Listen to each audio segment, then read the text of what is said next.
revisiting my dreams with the king. Welcome to the ride, a journey to your dreams. I'm your host, Johnny King III, aka Still Chill Leroy, and this is the ride, a Revisit Your Dreams podcast. I have a very special guest with us today, and I'm very excited about this episode. This is an individual who I look up to in the music space and the creative space for different reasons. So I'm looking forward to getting to this interview. I want you to know, if you're watching today, each episode will be aired on Thursdays at 8 p.m. Eastern Standard Time right here on the Revisit Your Dreams channel on YouTube.com. Go ahead and subscribe to this channel. Make sure you share it. There are going to be nuggets and gems, I'm sure, that's going to be dropped in this episode that you'll be able to share with someone who you know can relate to them. So please subscribe to the channel. Here at Revisit Your Dreams, before we start, our mission is to motivate, to encourage, to inspire, to share knowledge and wisdom, to explore real life testimonies of trial, error, and success, and even deliver a few laughs along the way.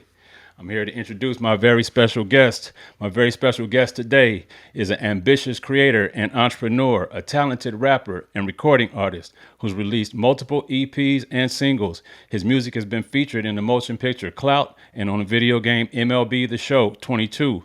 He's a proprietor and host of the Donuts with Dough podcast, the curator of his own pop-up shop, Higher Ground, a husband and a father of three, and simply an all-around great human being. Welcome to the show, Mr. Jonathan Duo, a.k.a. Doe. What up, Hey, Doe? what's going on, man? Not I much, know you're bro. not from Man, Detroit, but what up, Doe? so that's the funny thing. My neighbor is, and that's what he says every time he see me being funny that he's from Detroit. But yeah, Yeah, and so you just yeah, bounce it I'm right used back to to it. him. What up, Doe? Right. So, man, tell before we get Yo, started, that's man. Tell us a little bit about yourself, where you're from, and how you got started in music. Just briefly, because we'll get into it a little bit more. But just introduce us a little bit to who Doe is. man. So like this could be a hour long thing here, or it could be Make 15 it make minutes, it a 10 minutes. But make it a I'll two get minute into it. sprint, and we'll get into the marathon over the course of the episode.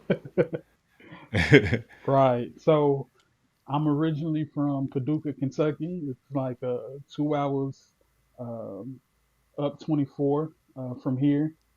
Um, I started doing music. I've been into music since I was a kid. My cousin used to have me. She had me memorize "Boys in the Hood" by NWO, Eazy-E, easy. Hmm. and so she would call all her friends and have me, rap it to them, and they get a little kick out of it, like, oh, look, he remember this, and and then we used to have this like out of tune piano that sat on my granddaddy's Hmm. porch, and she would sit there, put me on her lap, and have me going through the chords of LL Cool J's "I Need Love." So that was like one of the first things I ever learned to play on the piano. And then from there, it had to be like, I remember being in, no, I remember it was a guy at my church that had recording equipment, Hmm. had like a little mixer and a microphone, and it was some little program I found on the computer I was making beats on and recording. I had my mom buy me a karaoke machine at that time that had two tape decks, and you could record on one side and you could play instrumentals on one. So that was like my introduction into like, rapping and recording. Hmm. And I believe like my junior senior year, my friend had like one of those little boom mics that hooked up to the computer, and I recorded like two songs at his house, like probably took up all the storage on the computer. His mom was probably mad at me. Shout out Miss Valerie. But and shout out Fred, man, and that was my introduction to music, to the industry. Um but I didn't start like really getting serious um it was probably after college. I went to NKU for Hmm. 2 semesters. I did not graduate.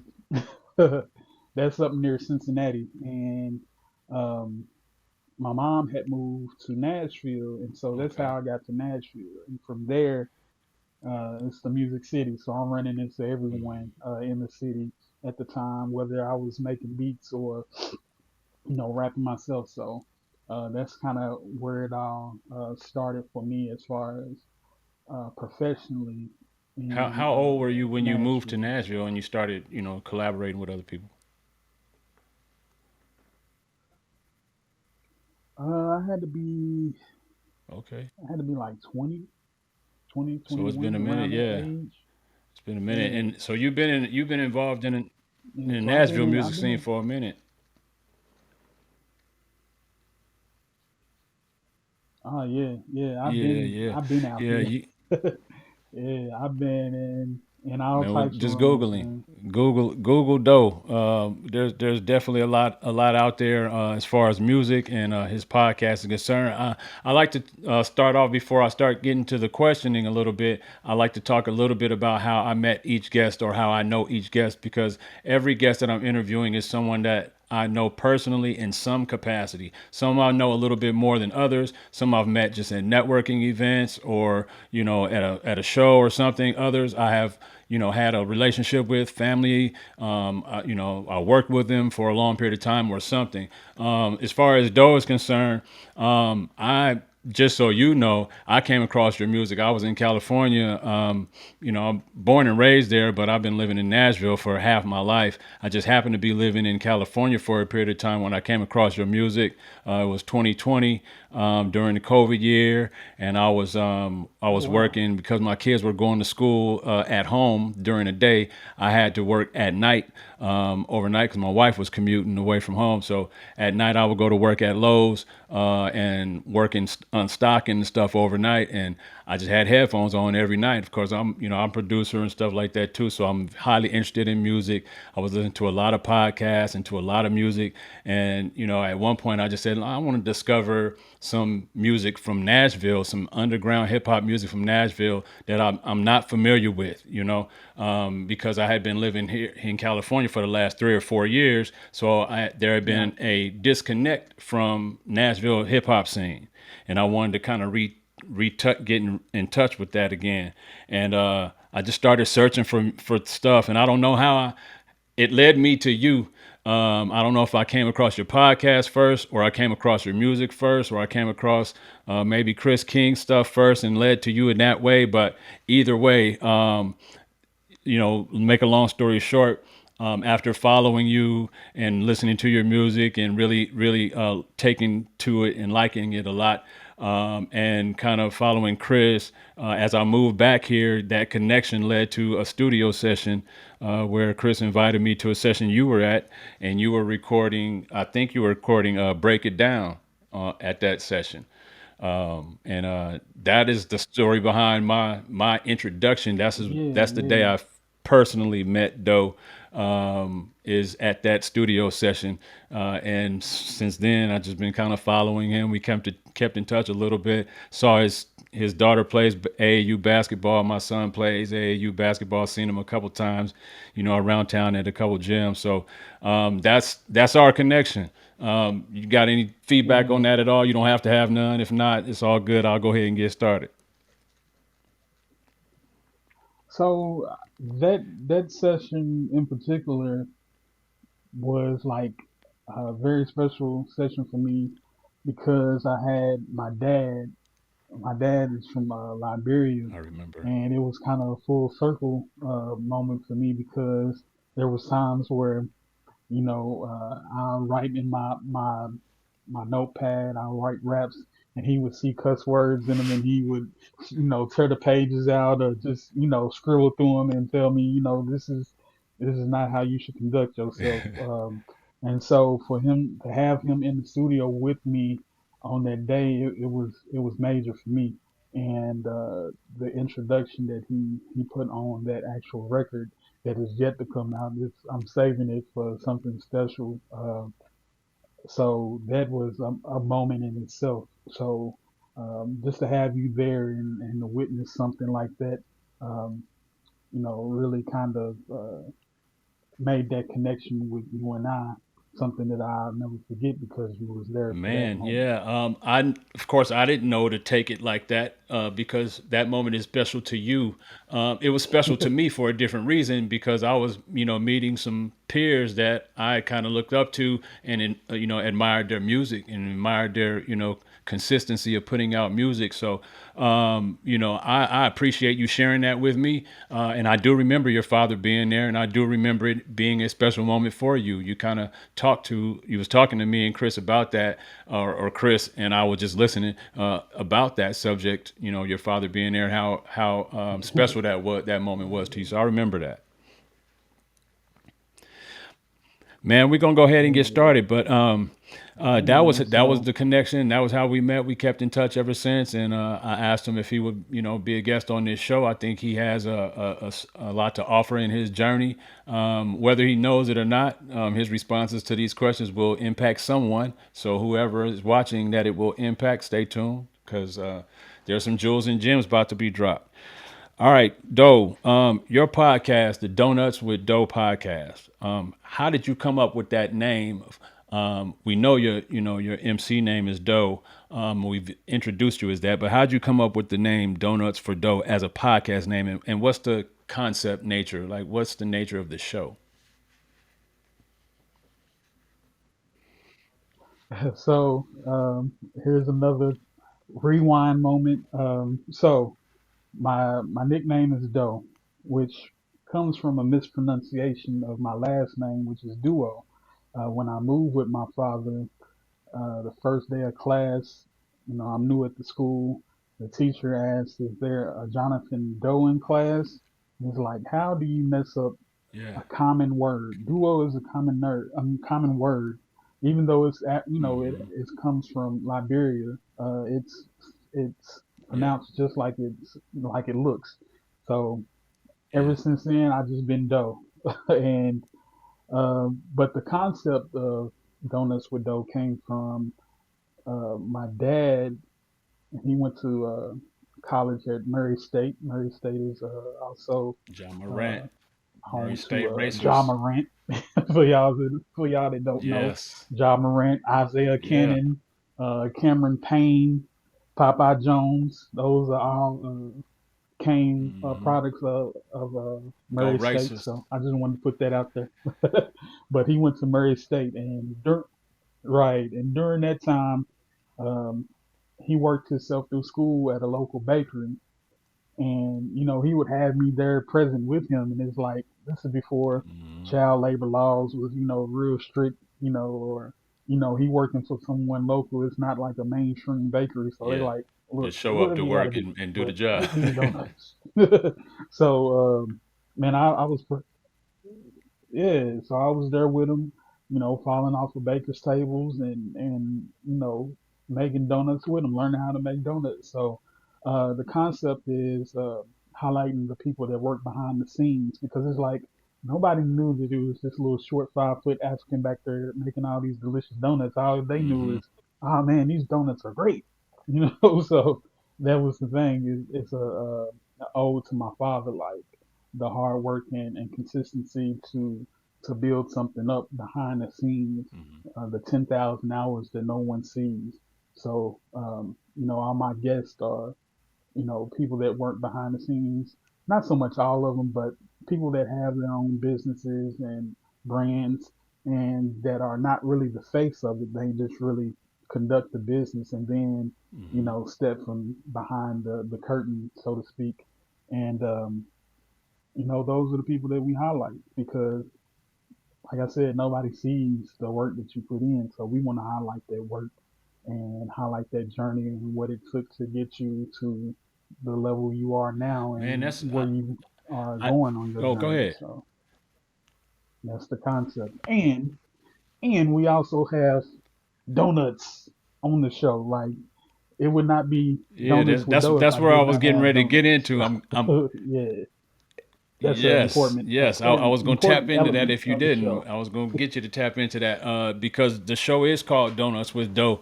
And I do notice on your episodes when I'm watching, some point during the episode, usually at the end, you guys share a donut or, open up a box and let them select, whatever donut they have in the mix. And I think it's a particular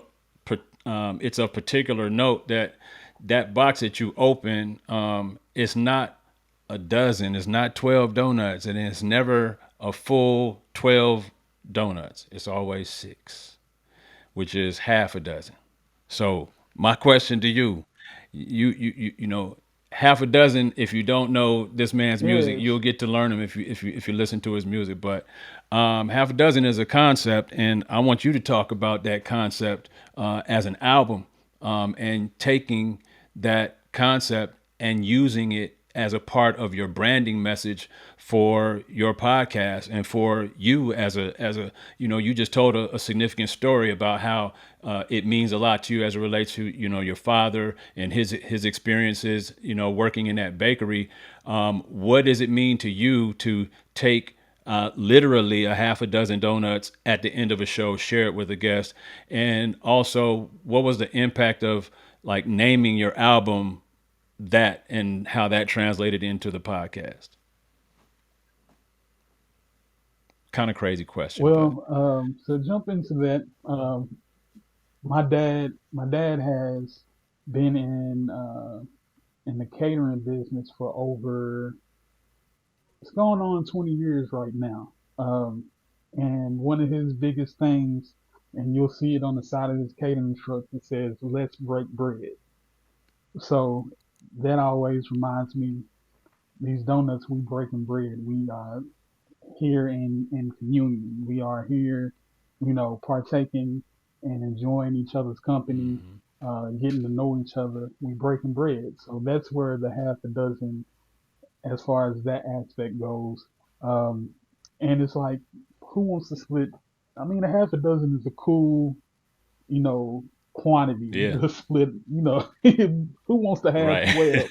A whole dozen. That make you big back. You know what I'm At least make saying? you sick, So, if nothing else. uh, but but it actually, yeah, yeah, yeah. And the way my diabetes set up, but no. My dad had been in business, catering business for going on 20 Mhm. years, and on the side of his catering trucks, it has his uh his statement or his motto or whatever. It says, "Let's Mhm. break bread."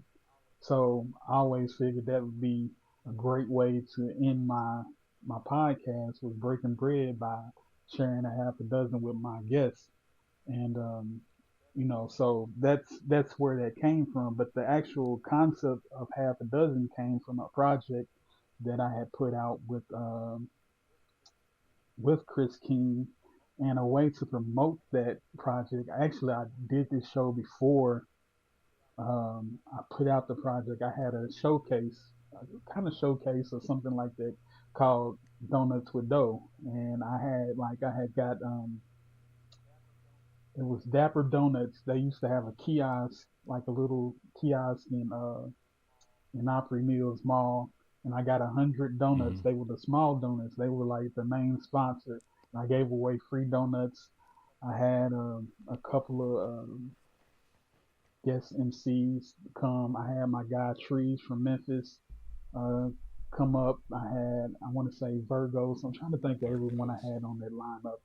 Virgos, my guy Tylen, Wall. What's up, Wall? So I think he was on that show. I had my guy Big Chris from Big Time Sports and Mhm. Entertainment Talk. He was the host. I had man, he gonna kill me. I can't remember the DJ's name, but it was just a whole like concept. So, and I had a backdrop with donuts. I had a big donut, um, inflatable donut as a prop for people to take pictures with. So that's the inception of Donuts with So Dough. this And donut concept is bigger than just I mean, I'm learning now real time. Like, even after being in the studio with you for a session, even after listening to your album multiple times, and listening to a lot of different music from you and seeing some of your podcast episodes, um, I'm just now realizing that this concept of Donuts with Dough is much bigger than just an album title or an album cover that expanding upon. This has been part of your life since you was a kid, right? Yeah, yeah. So it was like when I was promoting the show, I just kind of put everything together at that point. This was like later on into me making music. Like I've had projects out before, the half a Mm-hmm. dozen, but it's like this is gonna be corny. I felt like I was feeling like, man, this is gonna be corny, but it might actually Mm-hmm. work. When I put it all together and make people realize the correlation between all of it, then it might be like, dang, okay, that's cool. Bro actually took things from his past and brought it into his present and made it something cohesive that we can grasp and and take a hold of and actually be a whole brand behind it. Yeah. So that was the thing. It was a real faith thing because it's like I got all this pink and blue stuff. They gonna think whatever, whatever, donuts and this fat dude with this donut, like, but it worked. So, Man, what can I it say? definitely worked. I'll be honest with you. My first impression of it was attractive. Like, I was attracted to the branding message of the donut with the sprinkles, and the house, the image that's on the album cover. Yes, it had a kind of a, with all due respect, no disrespect at all, it had a kind of a bubble gummish appeal, but it worked.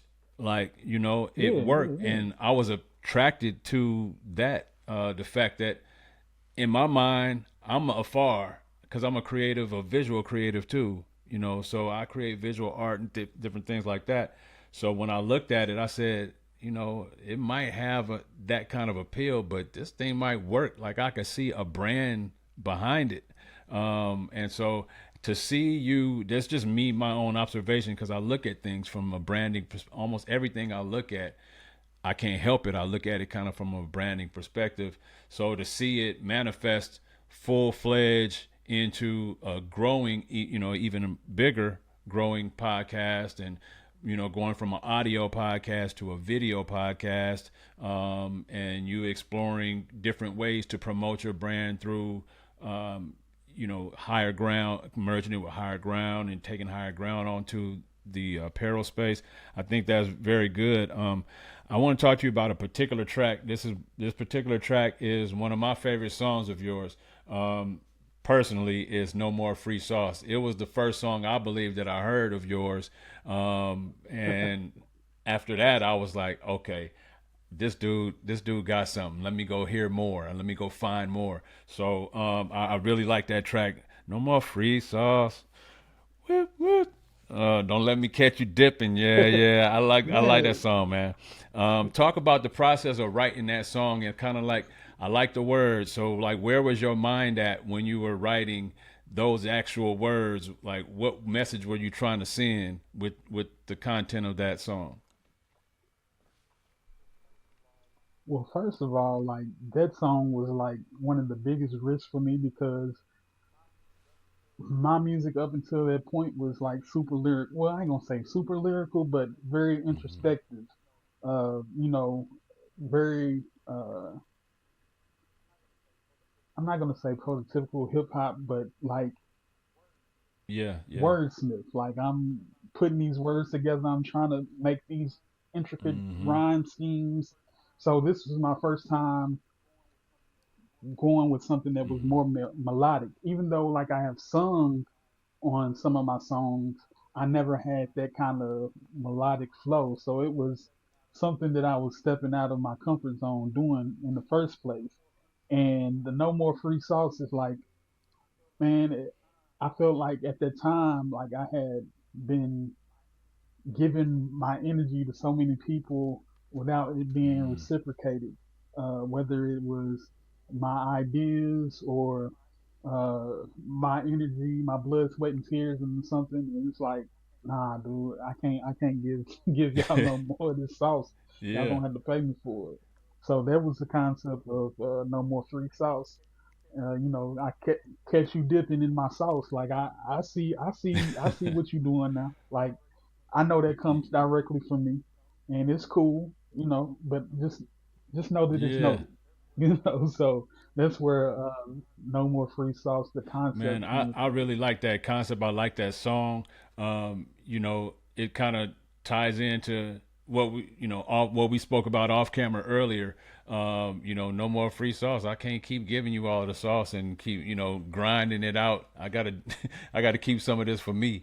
You know, um, so Right. I like that song. I appreciate you explaining that mindset. I was just curious as a listener when I heard it, and I kept listening to it over and over and over again. I'm like, okay, I could tell you were at a place in your mindset or in your career or dealing with people. I just kind of wanted you to expand on that a little bit. Talk about the necessity for an up and coming artist to have confidence in themselves to execute upon their visions. You have been bold enough to take a vision of and a branding message and an album concept, merge them all together, add a podcast to it, do some different types of marketing. And those were all visions that came to you that you expanded upon and executed on. Talk about what an artist needs to have the confidence, as it relates to having confidence in themselves to execute on the vision. If they have a vision, what do they need to get it out so that people can see it and make it real?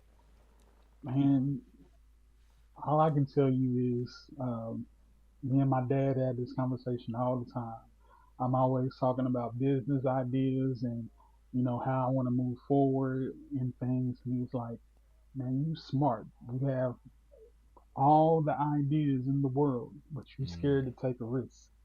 He said, "You have to take a risk. You have to step out on faith and believe and be confident in what or the vision that God has given you, and just step out on faith." And so that's literally everything that I've done. I just stepped out on faith, whether it was calling and harassing somebody for 100 donuts Mm-hmm. for free. It was it was stepping out on faith and refusing to be told no. So when you feel it here and you're confident, you exude that confidence, and people are attracted to that. And as insane as you know the concept might be in your head, people are looking for something different, something that's outside of the norm, because we've seen everything else. It's been done, but to take something and remix it and make it something totally new to you and to your consumer, that's something big. That's something major. That's stepping outside of your comfort zone and bringing people Yeah. into your world. So that's for any artist that's coming up or have even just been in it at a for a long time. It's just that stepping out of your comfort zone, taking risks, and the bigger the risk, the bigger the reward. So that's something that's always been a mainstay in my I development. think you know you mentioned earlier when we talked the question before about no more free sauce, how you felt like you were taking a risk in that song because you were producing it, or I mean recording it in a style that you weren't familiar with, recording in. And I want to say, like, to piggyback off what you said, sometimes taking a risk is that thing that people really want or need. You took that risk. um, I'm sure I'm not the only human being on this earth that heard No More Free Sauce and said, man, this is an amazing song. You may not have, felt the same exact way when you were recording it, being kind of unsure, doing a different style, but you took the risk and you still, and you succeeded in that risk because you never know that there's someone out there that particular sound, that particular style, that particular episode, that particular poem, that particular project, whatever it is, even if it's for one person, it's going to touch somebody, and if you feel like you're in Right. line with your, creative being, your spiritual being, with what God has blessed you with, the gifts and talents you blessed you with, it's going to reach somebody, you know? And so go ahead. Exactly. So even with with what you just said, that has been my biggest record. It's been featured on, like you said earlier, it's been featured in the movie Clout on Tubi. Shout out to Gennaro for setting that up for me. And it's like I said, it's been the song with the most plays. It's been on a lot of radio stations. So yeah, like that. Like I said, that was a big risk, and it came with a big reward. And I just have I made more songs like that? Not really, but it it was one of those things like, oh man, I can really do this. Like I'm actually, when I made that song, it made me more comfortable with being a songwriter, if that makes sense. Like now I can test out different type of uh, sounds and sound palettes, soundscapes, and I can write for someone else. I can write this hook and make it for someone else. So it made me more comfortable with my Yeah, and pen. from just me being, a listener of your music, and a fan of your music, from No More Free Sauce, after that song, as I heard more, now I don't know where in your timeline you recorded these songs, so I could be totally off, but after that, I heard other songs where you did use the kind of the harmonic, melodic, rhythmic recording cadence a little bit more. Like I think it's Flowers. Um, I think you did. Flowers. So flowers, I did the hook and the bridge on, and that has Quez Cantrell and B Honey out of Houston. So I did write that hook and came up with the concept for that. Another song that kind of has that same melodic feel to it is Mm-hmm. probably Break It Down, which I did kind of like after the Half a Dozen project. Just me testing, testing more of my penmanship to see if, I can actually, repeat this process of coming up with songs. So I said I didn't have any more songs like that, but now that You you actually mention it, do, like, oh yeah. yeah, I did have. So just thinking about my catalog, um, and Breaking Down was another one of those songs that people kind of gravitated to. That I was testing out my vocals, like, cause I'm Mm-hmm. singing a little bit at the end, trying to harmonize, trying to do my Gerald Lil Uzi Gerald, Vert. Gerald That's Lil what I Uzi Vert. call it. That's Lil Uzi Vert. Yeah, like I might actually come out with a whole Yeah, that's project dope. called that. That's But dope. anyway, um, Is man, is but yeah, podcasting, that you're a podcaster too. We talked a lot about your music, but is podcasting, is that a hard pivot for your brand? Like, are you pivoting away from music, or is that just an extension of your music with more music to come? man, it's really just an extension. So the whole reason why the podcast started is because it was during COVID times, and I did not have a setup at home, and I just miss music that much that uh, I started the podcast with people that I knew from the music industry, and we would just have conversations. So that's where the whole concept started, was just me missing the studio until I could get back into the studio, because even though I make music by myself, I can do it on my own. I really like having people in there, especially I like having my no men there. Like I don't want no yes men in the studio. If this is Yeah. trash, tell me it's trash, because if it if I'm just putting it out, it's wasting time. Like I'd rather have my guys in there that's gonna be honest with me and tell me, nah, bro, you need to do this, you need to switch this around, maybe, come harder on this verse or whatever. So that was the thing I was missing in the studio. And so yes, like I haven't been putting out any music here recently, but yes, there's more music to come. I can talk about that if you wish. I don't care to let Feel a little free. cat It's an out the bag. open platform. But you know, me and me and my guy Chris King are back at it, and uh, still following the concept of the donuts. But as you can see, my name is Doe, and it's an acronym that stands for Mhm. Driven Only Under God's Hands. So this project is called Highly Flavored, Nice. Highly kind of favored. like a Yeah. yeah, Highly like flavored. I like it. yeah. So more of uh, a a turn towards myself, my inner man, and expressing it to the world that I am a child of God. I am a follower of Christ, but these are the trials and Hmm. tribulations that I've faced just getting to this point in my life. But I can tell by the things that I've dodged, the the way that I've been kept in my darkest hours, that I have to be highly Highly flavored. favored Yeah. or highly flavored. So, and actually, I said it on a podcast. Someone asked me how I was doing, and I was like, "Man, I'm blessed and highly flavored." And I was like, That one's finna "Hmm, stick. Yeah. okay, there we go."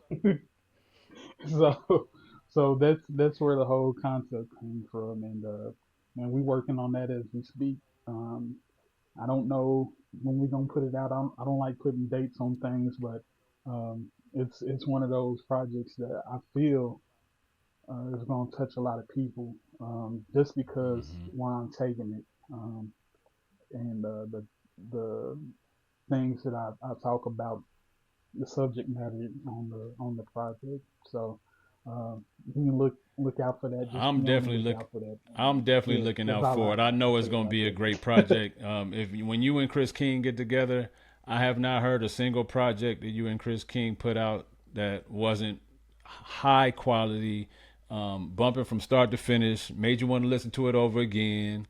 Put it on your, download it or put it, save it to your playlist. Like almost everything y'all do together is that dope. I'm looking forward to hearing that project, man, and hearing more of you. Hear more of Doe. Your past and your testimony, man. What are your thoughts? I'm gonna switch gears a little bit. We're gonna get into a little bit hip hop. Just since you are an MC, since you are a rapper, I think these days most people want to know if you have any kind of attachment to the industry at all. What are your thoughts on the latest, biggest news in the hip hop industry? Of course, everybody knows Kendrick Lamar and Drake had a very significant rap beef and battle. I'm not a gossiper. I'm not one to really talk too much about that, but I do want to know, just because I think people watching would like to know, what are your thoughts on the Kendrick and Drake battle? What effect do you think they would have on the future of hip hop? Um, for me, like, yes, I love the GNX album. I like They Not Like Us. I like that record. Um, is it healthy for the hip hop culture? Yes. But at the same time, like, another aspect is like, you hate to see another black man Yeah. tear another black man down, but we don't know. I'll put it to you like this: we don't know behind the scenes what is going on between these two. Why there's such bad blood? Why this man would come out and call you Hmm. a Hmm. PDF? And like these things, we don't know. So I can't say it's a good or a bad thing.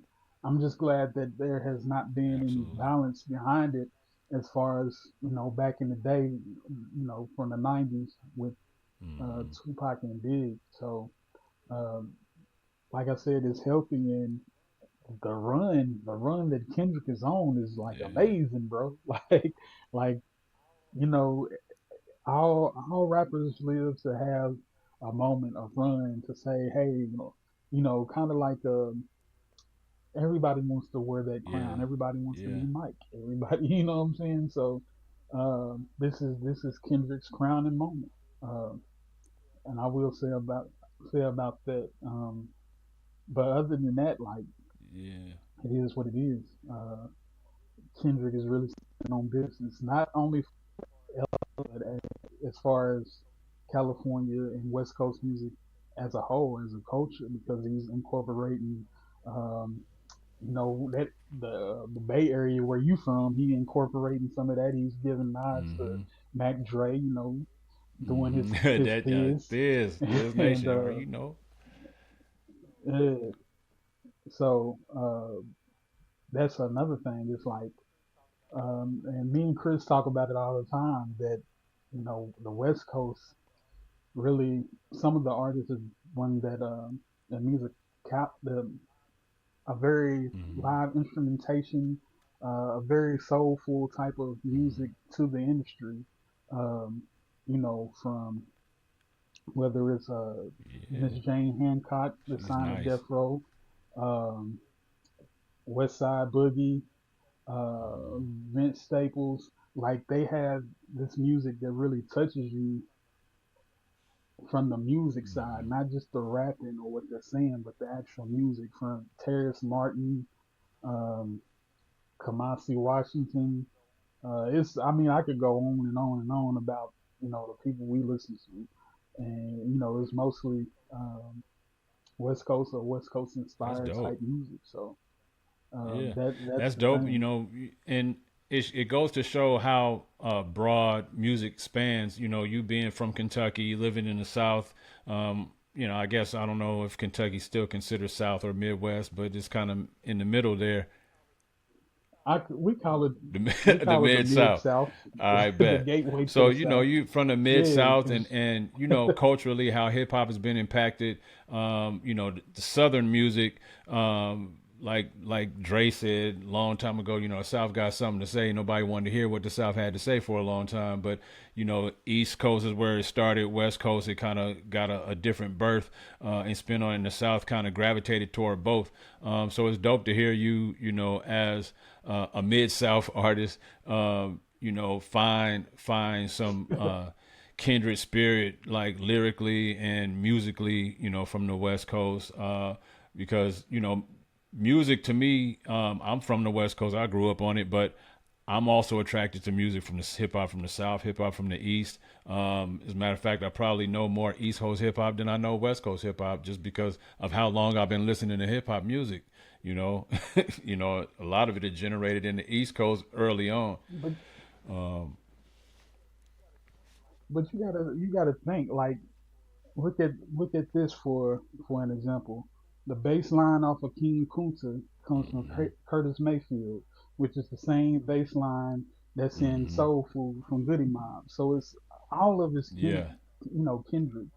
It loops back around, and once you hear it, it's like, okay, I remember that. That's from yeah, Okay, yeah. So once they start putting those elements into it, it's like mhm, it's a familiarity that kind of grabs your mhm. attention off top, and that's Yeah, what and the kind of soul draws is it to me. soul. When it's a soulful song, a soulful track, whether it's hip hop, R&B, whatever, when you feel it, you feel it. And if it resonates, it resonates. And like you said, a Curtis Mayfield track from somebody on the West Coast versus a Curtis Mayfield track for somebody in the South versus a Curtis Mayfield, sample track versus somebody in the East, they're gonna all sound different, have a different flavor, but you're gonna feel them because Curtis Mayfield is full of soul. What I mean? It's just it's a relative stance, man. Right, right, right, right. Going for moving forward in the question, is there an age at which you think a person should stop pursuing a career in hip hop? It's so to answer that question, hip hop is nothing but expression through audio, Mm-hmm. right? Whether you making the beat, you rapping, you singing, or whatever. It's just an expression of your innermost thoughts. Would we tell Picasso to Right. put his paintbrush down at 60 years old? Mm-mm. You know what I'm saying? If he had of, then what? I mean, there's Yeah, we a wouldn't great get. painting that we might have not got because he was painting up until his death. So that's my answer. Would you tell Picasso to put his paintbrush down? So why would you tell me to put my microphone down? I still got something to say, even if I'm 60. It's a different perspective. I know that it comes from the youth. Hip hop comes from the youth, but those Hmm. people grew up. Yeah. You know what I'm saying? Those people that started in the 60s and the 70s grew up. So what are Yeah. they supposed to listen to now? They supposed Yeah. to, you know what I'm saying? So there's something for somebody. Like you don't think that I'm trying to get to a Scarface concert? Actually, his last tour came through here maybe two years ago, and I was Hmm. sad that I couldn't make Yeah. it there to see Scarface. Hmm. You know what I'm saying? That's the moments we live for. Now it's the guys that are trying to take on this YN persona at the Yes. age with Yeah. Come on now. the grays in their chin. Is kind of like, come on, bro. Like, Show me something.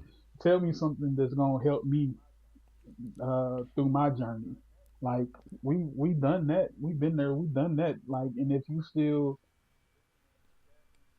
dipping and dabbling at your age, bro, Yeah. I can't Really. even How respect you how you. you gonna help the young To be the honest. other YN the real YNs? You know what I'm saying? If that's what you how you trying to act, you know what I mean? Right, right, right.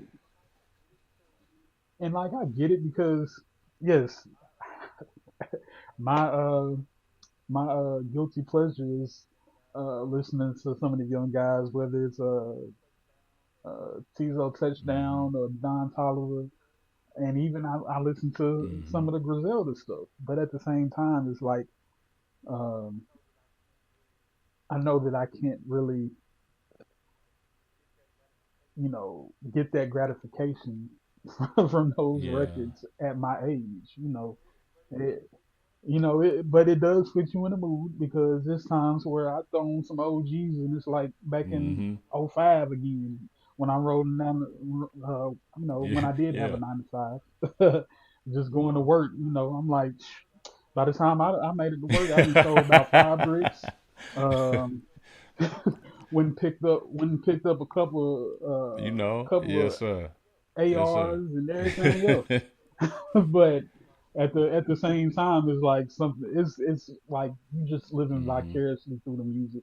It becomes a movie at that point. It becomes Marlon Brando. It becomes Hmm. uh, Al Hmm. Pacino. If you get what I'm saying, like it becomes very a character. These people go home to their wives and their kids, and they have real conversations about homework. Hmm. Why did you make a D in your Hmm. social studies class? We know that they having those real conversations. We know that everything that they talk about on those records is not what they do in their Hmm. 24 hours of Yeah. living So you day end to up day. appreciating it for what it is, or disliking it for what it is, but it is what it is, and not more than that.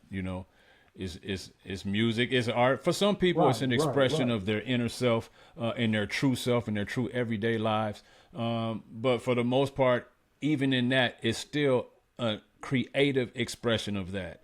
It is not an exact science. It's not a person's exact life.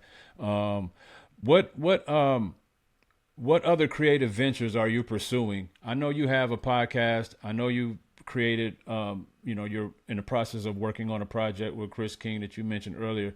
What other creative things are you pursuing, or are there other ventures that you would like to pursue in your creative space?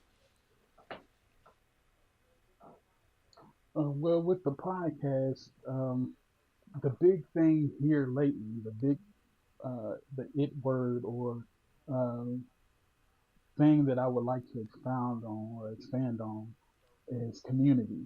So that's what I'm looking forward to doing now is building community around my Hmm. podcast, Donuts with Dough. Whether it's pop-up shows or just curated events, and I give you something that I'm working on. Um, and by the time that this podcast come out, we'll have it all figured Yeah. out, prayerfully. But we're going on tour, and the tour.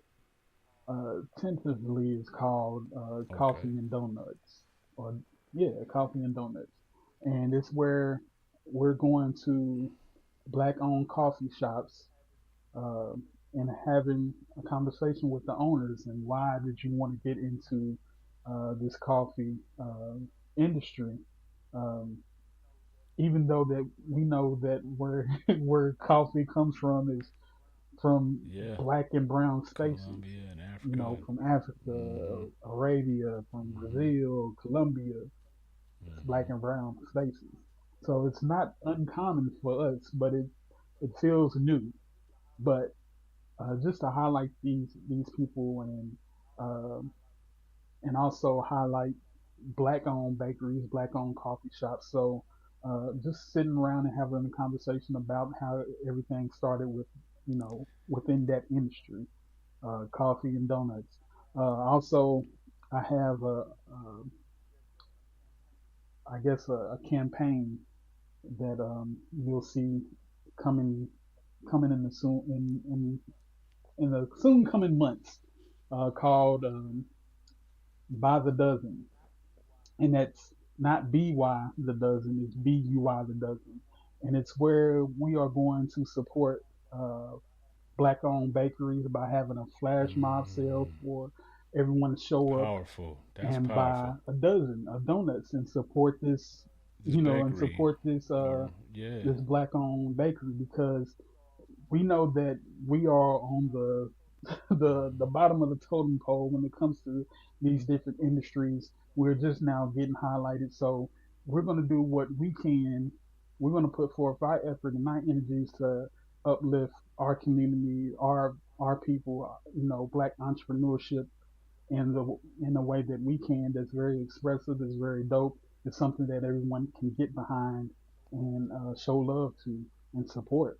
So that's the thing that we're building out right now. yeah. And I say we, but it's at this moment it's just me working on You the and your concept. family But is we, man. it goes You back to that yourself and word. you and your family is we. Right, right. I think that, man. I But it think that's goes so back to dope. that I'm sorry to concept. interrupt. If you have more to say, please go ahead. Nah, but I was just saying it goes back to that word community. We're trying to build community with this campaign, something that, like I said, everyone can come out and support. I mean, you can hold back a couple of dollars and wait to this event, to this flash mob sale, and come support this business. And just to give a little context to how it all came about, is there's a donut shop out in Unionville, Tennessee, owned by a black man named Roscoe. It's called Morning Glory Donuts, and I seen them posting up about it, and so me and my wife traveled out to Unionville, and when I say it's way It's back out in there. in the sticks, it's out there. But we went and we supported, and when I got there, I seen a little guy behind the baker's the display. I seen a little guy back in the kitchen. I was like, dude, that's Yeah, literally yeah. me. That's literally, I Mm-hmm. was with my dad, making these donuts. So it's like, man, I gotta do what I can to uh, support this business, support this man's vision. So, um, and I haven't, the crazy thing is, I haven't even approached him with the concept. It's just a thing of faith that I Mm-hmm. know Mm-hmm. will work. Who's going to say no to, no, Yeah, we don't want yeah. no money. You know what I'm saying? So that's the thing that I'm putting in the atmosphere. I know people like to say speak it into existence, but I always say that where Mm-hmm. there's a will, there's a way. So we're just there's a Bible verse, and I'm not going to butcher it or misquote it, but it says a man plans, but God orders the Mm-hmm. steps, to put it in context. So we just putting the plans out there and letting God guide us to where we Yeah, need to go with you it. put the plan out there, and you start walking. He gonna guide you. You know where you need to go. Right. And that's the important thing I want to put out there about a vision is when you have a vision, I believe God puts people in your pathway to reassure that this is the vision and this is the path that He wants you on. Because it'll be a stranger that'll come out of nowhere and say, "Hey, I like what you're doing." For instance, like this is something that recently happened to me. There was a young lady that contacted me that was here in Nashville, uh, doing work with a church, doing prayer events, and she ran into someone that had on one of my hoodies, one of my dough hoodies from back in the day, and she asked him, what it stood for, and he told her, and then she came and she looked me up, and she had invited me out to one of the prayer sessions that they had, but I couldn't make it out. My daughter had AAU practices and things like that, but it's like, I never looked at what I was doing, my podcast or anything as a ministry. I just, out of my heart just want to um, capture people's journeys. I'm always wanting to hear Mm-hmm. how something came about. And those things we don't understand are actually a ministry because you're helping someone else achieve their dreams just by Mm-hmm. telling someone else, spreading the Mm-hmm. word about what they do. So, that kind of the message that she sent me kind of touched my heart. And it's like this stranger I never met, you know, seen someone with, the dough hoodie on, the driven only under God's hands, and put two and two together and um, Yeah. sought me out. So that's how I know that I'm on the right path. That God, is acknowledging the vision that He has given me and is Absolutely, guiding man. my That's dope. steps. You have to see those as positive signs. Because how random is that for you to be out and see, someone you don't know, you never met, wearing, your hoodie is. I mean, anybody could purchase the hoodie, but how, like, it's like if I sold a Still Leroy hat. I don't sell those, but if I put them out for sale and I walking around one day and I still seen somebody with one of those hats on, I'm probably, my eyes gonna buck. Like, for real, you're the person that bought that one hat. I'm not saying you only sold one hoodie. I'm not suggesting that, Right, but right. it's just, that feeling is like, wow, somebody that a random stranger is wearing my stuff, and they know where they got it from. They know a little bit about me. So, and Right. that's testimony to your belief that God has you on the right path. And like, even you being on this podcast, and you talking about uh, dreams and visions and goals, and this podcast being called Revisit Your Dreams, the whole purpose of this podcast is to help other people realize that sometimes you have to take that step out in faith. Sometimes you have to realize that your dream and your vision requires a bigger level of effort, and some sacrifice. And I like what you talked about. You're going ready to go on tour potentially, with the coffee shops and the donut shop, the bakeries. I think that's an amazing thing. There's a lot of I know that there's a lot of black coffee shop owners who, otherwise, if there wasn't something like what you're doing, may not ever get recognized for such, and that's, like you said, it's a space that, for black and brown, it originated from our homes, our home bases. So we should actually know more about it. So you're providing a platform to share, for people to learn about it, and I'm glad to be here having this platform for you to be able to expose that, to others. So I'm looking forward to seeing what that's about. I know I know you have, Appreciate I it. don't know of the independent coffee shop owners. I just know of a couple. Like, I know Jeezy has, I'm not Jeezy. Is it Jeezy? It's Jadakiss. Jadakiss's family has some coffee. I know, Jimmy Butler the third is on the Warriors. He's got a line of coffee, Big Face Coffee. But I'm sure there's a ton of other independent, not celebrity status, black coffee shop owners that deserve to be highlighted and featured. Man, I'm looking forward to that. Um, All right, I appreciate it, man.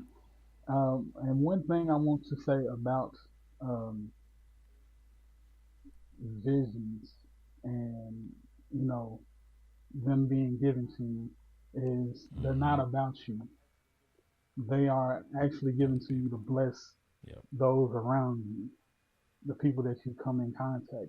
We just take it as, this vision is for me, this is mine, but it's actually put in your place to, bring everyone else around Mm-hmm. you, bring them blessings, help them out. It's not about you. So that's if there's one thing I would have to leave behind is get Yes. out the way. Yeah. Get out the way. Like just don't think it's all about you. Get Man, out that's the way, powerful. man. You're exactly right. I have that thought coming to me often when I feel like I'm either not motivated or I'm feel like I'm getting a little tired, or I don't know if it's working, or I don't know if it's reaching enough people, or something that a goal that I had for it is not coming fast enough. I often have to remind myself that it's not about me. I know even doing this podcast, this is a vision of mine.